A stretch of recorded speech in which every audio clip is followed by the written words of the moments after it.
Bismillahirrahmanirrahim. Assalamu alaikum students. Our today's topic is properties of solids, liquids and gases. Solid liquids और gases की properties को comparison करके हम पढ़ेंगे ताकि ये प्रॉपर्टीज़ आसानी से हमें ज़हनशीं हो सके। सबसे पहली प्रॉपर्टी हम डिस्कस करते हैं वॉल्यूम की।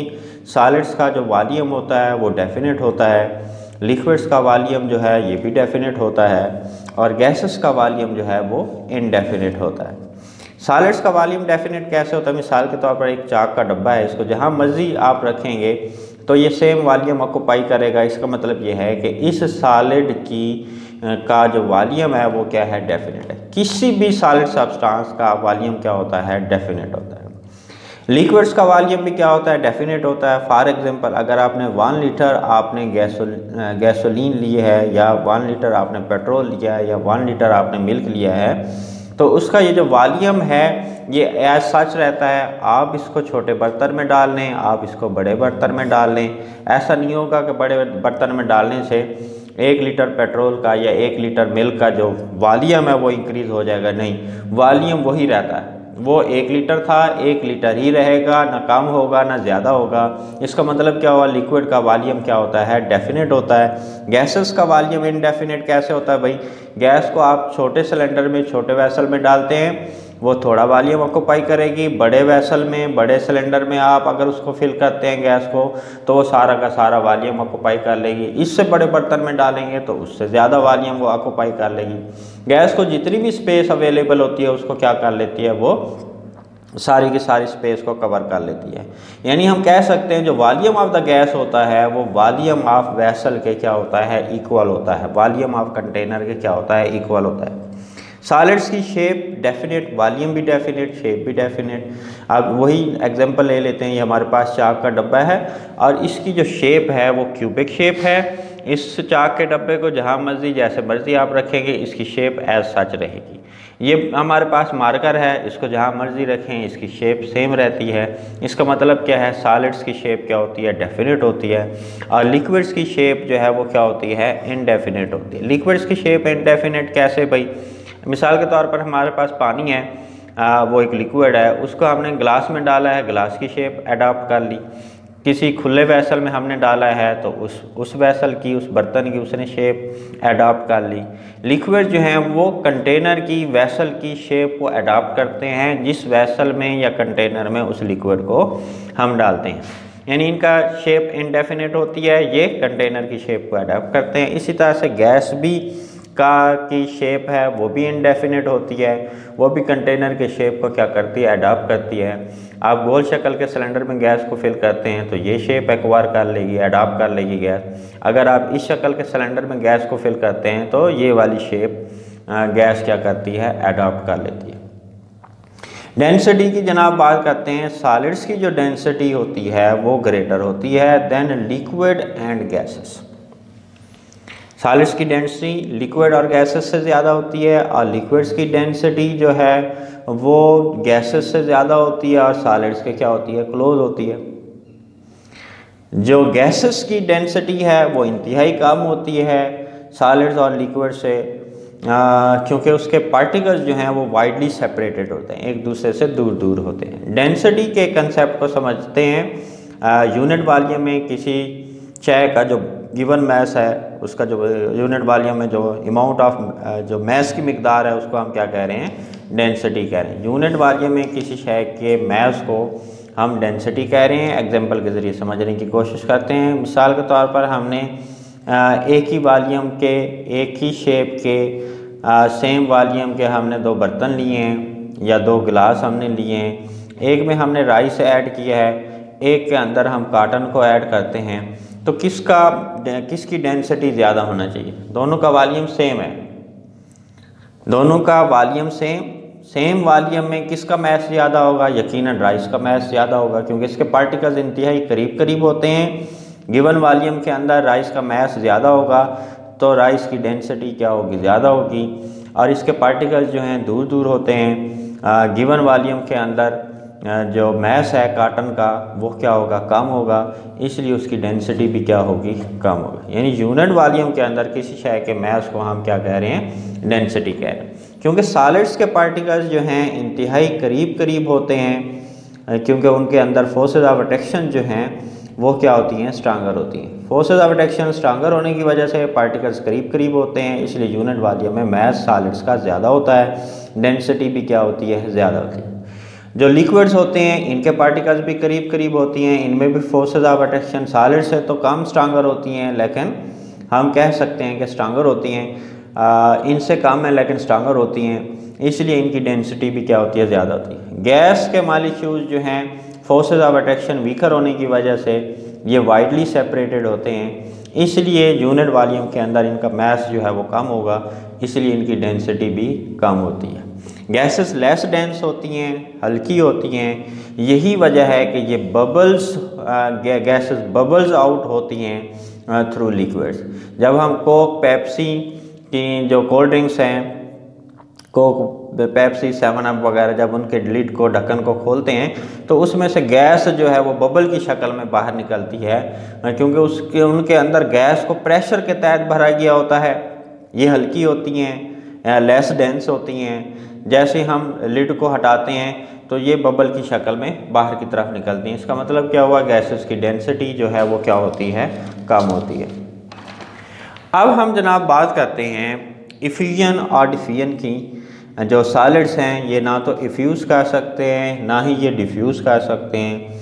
लिक्विड्स जो हैं इनमें इफ्यूजन नहीं होती, लेकिन ये डिफ्यूज़ भी कर सकते हैं, और लिक्विड जो है ये इवेपोरेट भी कर सकते हैं। जबकि गैसेस इफ्यूज़ भी कर सकती हैं और गैसेस जो हैं वो डिफ्यूज़ भी कर सकती हैं। डिफ्यूजन क्या होता है या इफ्यूजन क्या होता है, अब डिफ्यूजन को हम समझने की कोशिश करते हैं। मेरे पास एक वेसल है और इसकी पार्टीशन की गई है, इसके 2 पार्ट्स हैं, 2 चैम्बर्स हैं। एक पार्ट के अंदर ऑक्सीजन गैस को फिल किया गया है, दूसरे हिस्से के अंदर नाइट्रोजन डाइऑक्साइड गैस को फिल किया गया है। ऑक्सीजन जो है एक कलरलेस गैस है और नाइट्रोजन डाइऑक्साइड एक ब्राउन गैस है। जब ये दरमियान में मौजूद ये पार्टीशन को हम रिप्लेस करते हैं, रिमूव करते हैं, हटाते हैं, तो ये गैस के मॉलिक्यूल्स रैंडम मोशन और कोलाइजन्स की वजह से इंटरमिक्स हो जाते हैं। ये जो इनकी स्पॉन्टेनियस इंटरमिक्सिंग है ड्यू टू कोलाइजन, इसको हम कहते हैं डिफ्यूजन कहते हैं। What is diffusion? Spontaneous intermixing of gas molecules due to collision is called at given temperature and pressure is called diffusion. Diffusion किसे कहते हैं, फिर दोहरा देता हूँ, ये स्पॉन्टेनियस इंटरमिक्सिंग है गैस मॉलिक्यूल्स की due to collisions at given temperature and pressure is called diffusion. ये देखें, ये सारा का सारा वेसल ब्राउन हो जाएगा, क्योंकि ब्राउन कलर के जो मॉलिक्यूल्स हैं वो कलरलेस मॉलिक्यूल्स के साथ इंटरमिक्स हो जाएंगे रैंडम मोशन और कोलाइजन्स की वजह से। ये तो हो गया डिफ्यूजन। गैसेस डिफ्यूज़ कर सकती हैं और गैसेस जो हैं इफ्यूज़ भी कर सकती हैं। इफ्यूजन किसे कहते हैं? फिर हमारे पास एक वेसल है, उसके अंदर 2 पार्ट्स हैं, 2 चैम्बर्स हैं। एक पार्ट के अंदर गैस को हम हाई प्रेशर के तहत जो है वो फिल किया हुआ है, दूसरी तरफ गैस है ही नहीं, इसलिए वहाँ पे प्रेशर क्या है, ना होने के बराबर है, प्रेशर लो है। दरमियान में जो पार्टीशन है इसमें एक छोटा सा होल करते हैं, गैस के मॉलिक्यूल्स 1 बाय 1 इस होल में से, इस स्मॉल होल में से, टाइनी होल में से क्या होते हैं, पास आउट होते हैं हाई प्रेशर रीजन से लो प्रेशर रीजन की तरफ। इसको कहते हैं इफ्यूजन। ये जो एस्केप ऑफ गैस मॉलिक्यूल्स है 1 by 1 without collision through a hole of molecular size, यानी छोटे साइज के होल में से गैस के मॉलिक्यूल का एक एक करके निकलना हाई प्रेशर रीजन से लो प्रेशर रीजन की तरफ, उसको क्या कहते हैं, इफ्यूजन कहते हैं। देखिए डेफिनेशन मैं दोहरा देता हूँ, ये एस्केप ऑफ गैस मॉलिक्यूल है 1 by 1 without collision through a hole of molecular size, यानी छोटे साइज के होल में से गैस के मॉलिक्यूल्स का एक एक करके निकलना into a region of low pressure, इसको क्या कहते हैं जनाब, इफ्यूजन कहते हैं। ये जो पंक्चर ऑफ टायर है ये इफ्यूजन की एग्जांपल है। जो लीकेज ऑफ गैस है किचन के अंदर वो भी इफ्यूजन की एग्जांपल है। तो जनाब गैसेस इफ्यूज़ भी कर सकती हैं, डिफ्यूज़ भी कर सकती हैं। आपको इफ्यूजन और डिफ्यूजन के कंसेप्ट की समझ आ जानी चाहिए। लिक्विड्स जो हैं वो सिर्फ डिफ्यूज़ कर सकती हैं इफ्यूज़ नहीं कर सकती। डिफ्यूज़ कैसे कर सकते हैं? मिसाल के तौर पर हमारे पास गिलास में किसी बर्तन में या बीकर में वाटर है, उसमें हमने रेड इंक का ड्रॉप हमने पुट किया है, तो ये क्या होगा, ये ड्रॉप जो है पूरे उसमें पानी के अंदर जो है वो फैल जाता है, इंटरमिक्स हो जाता है। ये सारा का सारा वाटर जो है वो क्या हो जाएगा, रेड हो जाएगा। ये जो इंटरमिक्सिंग है लिक्विड्स के मालिक्यूल्स की due to their random motion and collision, उसको हम क्या कह रहे हैं, डिफ्यूजन कह रहे हैं। ये जनाब लिक्विड्स के अंदर यानी डिफ्यूजन हो सकती है, लेकिन जो रेट ऑफ डिफ्यूजन है वो गैसेस की निस्बत क्या होता है, स्लो होता है। और लिक्विड्स इवेपोरेट भी कर सकते हैं। इवेपोरेशन किसे कहते हैं? हाई काइनेटिक एनर्जी मालिक्यूल्स का, लिक्विड मालिक्यूल्स का जो है वो उस लिक्विड सरफेस से एस्केप कर जाना, ये क्या कहलाता है, इवेपोरेशन कहलाता है। हाई काइनेटिक एनर्जी मालिक्यूल्स का लिक्विड सरफेस को छोड़ देना यानी लिक्विड का वेपर्स में तब्दील हो जाना, वो क्या कहलाता है, इवेपोरेशन कहलाता है। हम चौथे पॉइंट्स में डिस्कस कर रहे थे सॉलिड्स ना तो इफ्यूज़ कर सकते हैं ना डिफ्यूज़ कर सकते हैं। इफ्यूजन डिफ्यूजन के बारे में बता दिया है। लिक्विड्स इफ्यूज़ नहीं कर सकते लेकिन डिफ्यूज़ कर सकते हैं, इवेपोरेट भी होते हैं। गैसेस इफ्यूज़ भी हो सकती हैं और डिफ्यूज़ भी हो सकती हैं, इनमें डिफ्यूजन भी पाई जाती है, फ्यूजन भी पाई जाती है। इंटरमॉलिक्यूलर फोर्सेस जो हैं सॉलिड्स के अंदर इंतहाई स्ट्रांगेस्ट होती हैं गैसेस और लिक्विड्स की निस्बत। यही वजह है कि इनके पार्टिकल्स क्या होते हैं, वेरी क्लोज होते हैं। पार्टिकल्स जो हैं वो टाइटली पैक्ड होते हैं और इनके अंदर भी स्ट्रांगर होती हैं गैसेस की निस्बत। इंटरमॉलिक्यूलर फोर्सेस इनमें भी स्ट्रांगर हैं, इनमें भी स्ट्रांगर हैं। और जो गैसेस हैं इनके अंदर जो फोर्सेस ऑफ अट्रैक्शन होती हैं वो क्या होती हैं, वीकर होती हैं। यही वजह है कि गैस के मॉलिक्यूल्स क्या होते हैं, वाइडली सेपरेटेड होते हैं, दूर दूर होते हैं। इफेक्ट ऑफ टेम्परेचर की हम अगर बात करें, don't show considerable increase in volume with increase in temperature. Volume के अंदर कोई खातिर खा जो है वो इंक्रीज नहीं आता, वॉल्यूम जो है वो खातिर खा जो है वो इंक्रीज़ नहीं होता with the increase of temperature. Temperature का सॉलिड्स के वॉल्यूम पर, वैसे तो अमूमन सारी चीज़ें जो हैं जितनी भी मादी अशिया हैं वो सारी की सारी टेम्परेचर के बढ़ने से उनके फैलती हैं, यानी उनके वॉल्यूम में क्या होता है, इजाफा होता है। लेकिन सॉलिड्स में कंसिडरेबल वॉल्यूम में इजाफा नहीं होता और लिक्विड्स में भी कंसिडरेबल जो है वो वॉल्यूम में इजाफा नहीं होता with the increase of temperature. जबकि गैसेस जो हैं वो फैलती हैं टेम्परेचर के बढ़ाने से और गैसेस जो हैं वो कंट्रैक्ट करती हैं जब उनको कूल किया जाता है, टेम्परेचर को डिक्रीज़ किया जाता है। हम कह सकते हैं कि वॉल्यूम और टेम्परेचर जो है गिवन अमाउंट ऑफ गैस के लिए क्या है, डायरेक्टली प्रोपोर्शनल है। आप टेम्परेचर को बढ़ाते हैं तो वॉल्यूम क्या हो जाता है, बढ़ जाता है, यानी गैसेस एक्सपेंड कर जाती हैं। आप टेम्परेचर को कम करते हैं मतलब कूल करते हैं तो कंट्रैक्ट कर जाती हैं, उनका वॉल्यूम क्या हो जाता है, डिक्रीज़ हो जाता है। यानी इसमें एक अच्छा खासा इफेक्ट होता है टेम्परेचर का। इसमें कंसिडरेबल इंक्रीज़ शो नहीं करते वॉल्यूम के अंदर, ये भी कंसिडरेबल इंक्रीज़ शो नहीं करते वॉल्यूम के अंदर विद इंक्रीज़ इन टेम्परेचर। ये था जनाब इफ़ेक्ट ऑफ टेम्परेचर।